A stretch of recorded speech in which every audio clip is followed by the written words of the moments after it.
दोस्तों अब हम कंटिन्यू करते हैं क्लास 10th की साइंस बुक का चैप्टर नंबर 5 जो कि है लाइफ प्रोसेसेस और इसमें आज हम पढ़ेंगे ट्रांसपोर्टेशन इन ह्यूमन बींग्स। हमारे ब्लड में जो फ्लूइड प्रेजेंट होता है उसे हम कहते हैं प्लाज्मा और हमारे प्लाज्मा में बहुत सारे सेल्स सस्पेंडेड होते हैं। ये सेल्स कौन कौन से होते हैं? Red blood cells, white blood cells. हमारे प्लाज्मा का जो मेन फंक्शन होता है वो होता है transportation of food, carbon dioxide and nitrogenous waste, और ये डिजोल्व फॉर्म में ट्रांसपोर्टेशन होती है इनकी। हमारे रेड ब्लड कार्पसेस का क्या काम है? इसका काम होता है ऑक्सीजन को डिफरेंट पार्ट ऑफ बॉडी में ट्रांसपोर्ट करना, और इसके अलावा बहुत सारे साल्ट्स भी हमारे ब्लड के थ्रू ट्रांसपोर्ट होते हैं। तो हमारे ब्लड का मेन वर्क है ट्रांसपोर्टेशन, और इस ट्रांसपोर्टेशन के लिए हमारी बॉडी को एक पंपिंग ऑर्गन चाहिए, बहुत सारा नेटवर्क चाहिए ट्यूब्स का, और एक ऐसा सिस्टम चाहिए कि अगर हमारी ट्यूब्स में किसी तरह की इंजरी हो जाती है उस इंजरी को रिपेयर कर सके। तो सबसे पहले हम अपने पंपिंग ऑर्गन के बारे में पढ़ते हैं जो कि है हार्ट। हार्ट एक मस्कुलर ऑर्गन है और इसका साइज एक मुक्के जितना बड़ा होता है। फिस्ट का मतलब होता है मुक्का। हार्ट में बहुत तरह के चैम्बर होते हैं जो प्रिवेंट करते हैं मिक्सिंग होने से ऑक्सीजन रिच ब्लड की कार्बन डाइऑक्साइड रिच ब्लड के साथ। हम अपने एनवायरनमेंट से ऑक्सीजन लेते हैं जो कि अल्टीमेटली हमारे लंग्स तक पहुंचती है, और यहाँ से ऑक्सीजनेटेड जो ब्लड होता है वो हमारे हार्ट तक पहुंचता है। हार्ट इस ऑक्सीजनेटेड ब्लड को ट्रांसपोर्ट करता है होल बॉडी में। यहाँ पर सेल्स में ऑक्सीजनेटेड ब्लड जाता है और वहाँ पर हमारे सेल्स इस ऑक्सीजन को लेते हैं, और जब हमारी सेल्स में कार्बन डाइऑक्साइड बनती है तो वो वापस हमारे ब्लड में आती है, और हमारा ब्लड इस कार्बन डाइऑक्साइड रिच ब्लड को वापस हमारे हार्ट तक लेके आता है। हमारा हार्ट इस कार्बन डाइऑक्साइड रिच ब्लड को वापस हमारे लंग तक पहुंचाता है, और हमारा लंग कार्बन डाइऑक्साइड को एनवायरनमेंट में वापस छोड़ देता है। तो अब इस प्रोसेस को हम स्टेप बाय स्टेप समझते हैं। हमारे हार्ट में 4 चैम्बर होते हैं, left atrium, left ventricle, right atrium and right ventricle. तो पहले हम लेफ्ट एट्रियम के डिफरेंट फेसेस के बारे में पढ़ते हैं। तो लेफ्ट एट्रियम के जो पहला फेस है वो है रिलैक्स फेस। रिलैक्स फेस को हम डायलेट फेस भी कहते हैं। इसमें जो ऑक्सीजन रिच ब्लड होती है वो हमारे लंग से थ्रू पल्मोनरी वेन हमारे लेफ्ट एट्रियम तक आती है, और इस फेस में जो हमारा लेफ्ट एट्रियम होता है वो रिलैक्स फेस में होता है, रिलैक्स मोड में होता है, तभी उसमें जो ब्लड की कलेक्शन होती है।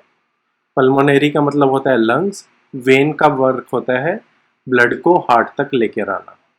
तो रिलैक्स फेस में जो ऑक्सीजन रिच ब्लड होता है वो लंग से through thin wall upper chamber of heart जो कि लेफ्ट साइड में है वहाँ पर आता है, और उस लेफ्ट साइड के चैम्बर को लेफ्ट एट्रियम कहते हैं।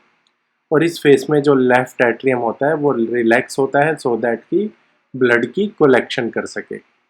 नेक्स्ट पार्ट है कॉन्ट्रैक्ट फेस। कॉन्ट्रैक्ट फेस में जो लेफ्ट एट्रियम है ये कॉन्ट्रैक्ट होता है।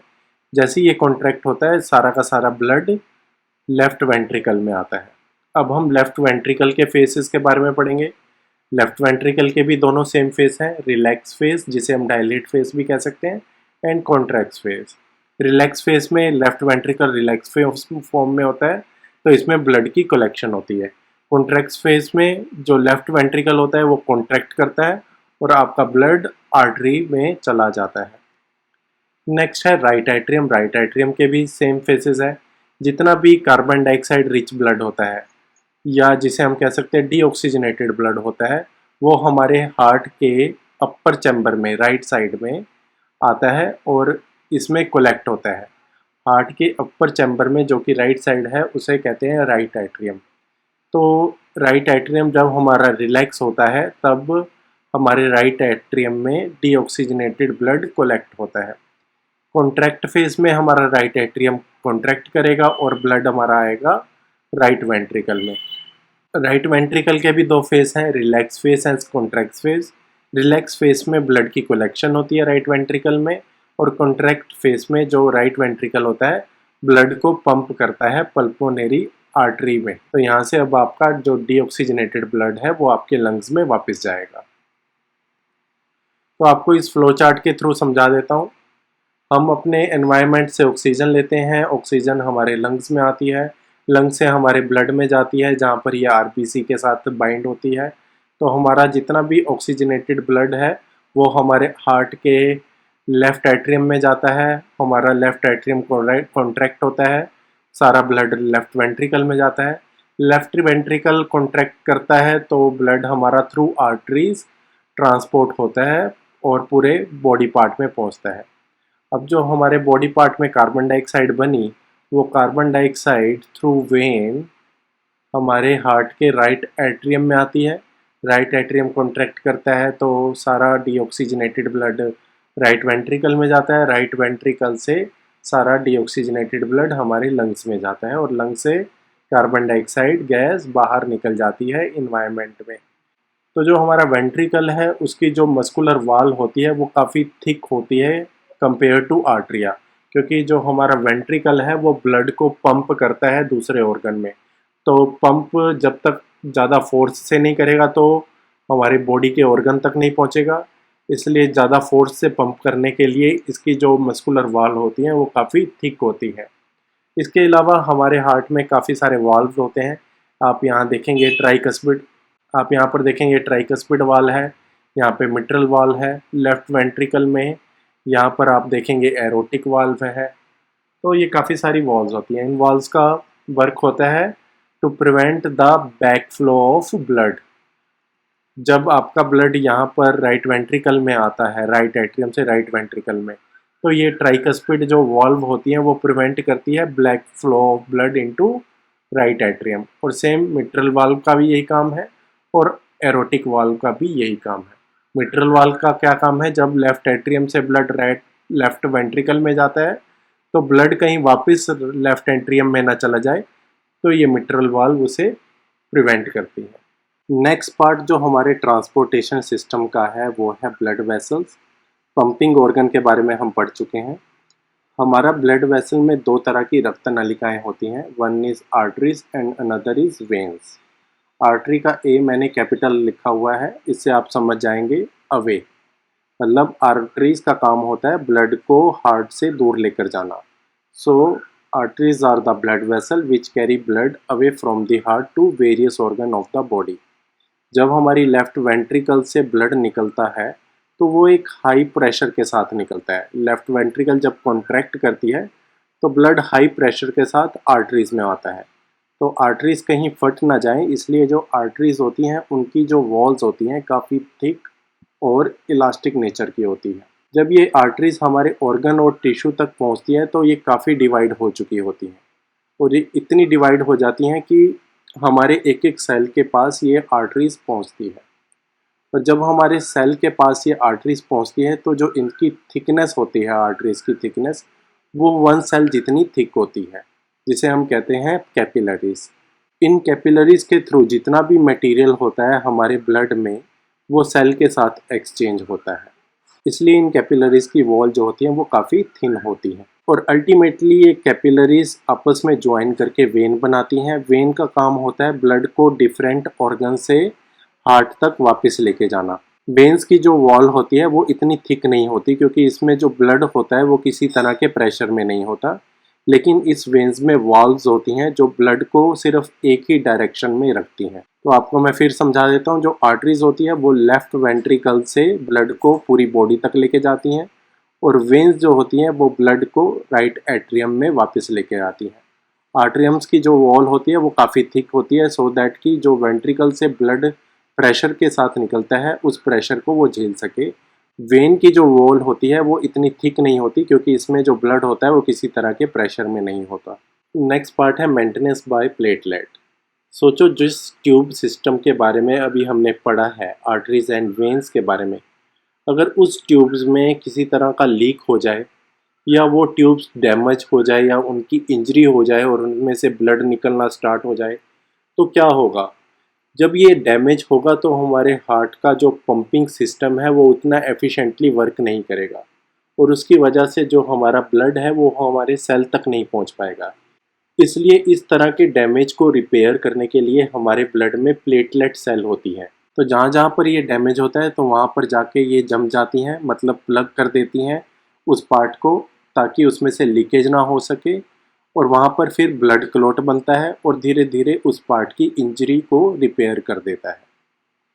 तो प्लेटलेट को हम थ्रोम्बोसाइट कहते हैं। ये स्मॉल होती हैं, कलरलेस सेल होते हैं और इनका काम होता है ब्लड क्लॉटिंग की फॉर्मेशन करना, क्योंकि जब तक ब्लड क्लॉटिंग नहीं होगी वहाँ पे किसी तरह का रिपेयर नहीं होगा। जैसे आपके जब चोट लग जाती है या कोई किसी तरह का घाव हो जाता है तो वहाँ पे ब्लड निकलता है, धीरे धीरे वो ब्लड जमना शुरू करता है और ब्लड जैसे ही जमता है तो उसके नीचे उस पार्ट की रिपेयरिंग स्टार्ट हो जाती है। तो जो प्लेटलेट है ये हमारे बोन मैरो में बनती है और हर 7 से 10 दिन में नई प्लेटलेट बनती है। और पुरानी प्लेटलेट जो होती हैं वो थ्रू लीवर और स्प्लीन हमारी बॉडी में से क्लीन हो जाती है। अब हम पढ़ते हैं लिम्फ के बारे में। लिम्फ को मैं आपको इस फिगर से समझाता हूँ। तो मान लीजिए ये है आर्टरीज। आर्टरी से हमारा जो ब्लड है वो हमारी ब्लड कैपिलरीज तक पहुँचता है। हमारी इस ब्लड कैपिलरीज में काफ़ी पोर्स प्रेजेंट होते हैं और इन पोर्स के द्वारा ही मटेरियल का एक्सचेंज होता है सेल के साथ। लेकिन मान लीजिए अगर इस पोर्स के थ्रू जितना भी प्लाज्मा है वो किसी दो सेल के बीच में रिलीज़ हो जाए, मतलब किसी इंटरसेलुलर स्पेस में रिलीज़ हो जाए, तो जितना भी प्लाज्मा इस इंटरसेलुलर स्पेस में रिलीज़ होता है उसको हम कहते हैं टिश्यू फ्लूइड या उसे हम कहते हैं लिम्फ। अब हमारे इस सिस्टम में फ्लूइड का अमाउंट है उसको मेंटेन रखना है, तो इसके लिए जो ये फ्लूइड रिलीज़ हुआ है इसका वापस आना बहुत ज़रूरी है। तो ये टिश्यू फ्लूइड हमारे अब लिम्फेटिक सिस्टम में जाता है। तो यहाँ पर आप देखेंगे लिम्फेटिक कैपिलरीज प्रेजेंट है। तो जितना भी टिश्यू फ्लूइड है वो अब लिम्फेटिक कैपिलरीज में आएगा और लिम्फेटिक कैपिलरी से लिम्फ नोड्स में जाएगा। वहाँ पे इस फ्लूइड का थोड़ा फिल्ट्रेशन होगा और फिल्ट्रेशन के बाद ये फ्लूइड हमारे वेन्स में वापस आ जाएगा। तो यही मैंने यहाँ पर आपको बताया हुआ है। Lymph is another type of fluid which also involved in transportation process. This is called lymph or tissue fluid. Through the pores present in the walls of blood capillaries, some amount of plasma, proteins and blood cells escape in intercellular space in the tissue to form tissue fluid or lymph. तो अब जो ये lymph होता है drain होता है from intercellular space into lymphatic capillaries और ये lymphatic capillaries ज्वाइन होके एक लार्ज लिम्फ वेसल बनाती है जिसे हम कहते हैं लिम्फ नोड्स और लिम्फ नोड्स फाइनली फ्लूइड को वापस पहुंचाता है लार्ज वेन्स में। So the main function of lymph is to carry digested and absorbed fat from the intestine and drain excess fluid from extra cellular space back into blood. जो lymph होता है वो carry करता है digested and absorbed fat from the intestine और इसका जो दूसरा फंक्शन होता है जितना भी इंटरसेलुलर या एक्स्ट्रा सेलुलर फ्लूइड प्रेजेंट होता है उसको वापस ब्लड सिस्टम में हमारे सर्कुलेटरी सिस्टम में लेकर आता है। एनसीईआरटी की बुक में एक और टॉपिक है oxygen enter the blood in the lungs.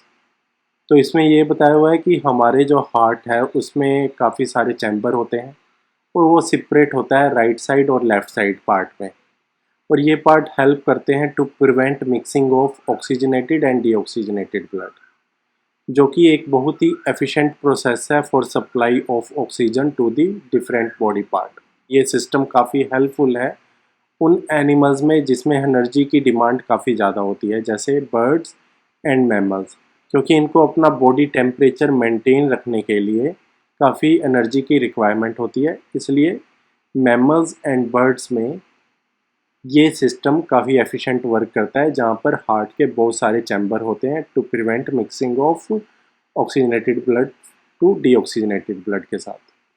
लेकिन अगर हम बात करें एम्फीबियंस की, रेप्टाइल्स की, इनके हार्ट में सिर्फ 3 चैम्बर होते हैं क्योंकि ये टॉलरेट कर सकते हैं mixing of oxygenated and deoxygenated blood को, क्योंकि इनका जो बॉडी टेम्परेचर होता है वो डिपेंड करता है temperature of the environment. Human में 4 चैम्बर होते हैं, रेप्टाइल्स में 3 चैम्बर होते हैं, फिश में 2 चैम्बर होते हैं। क्यों होते हैं 2 चैम्बर?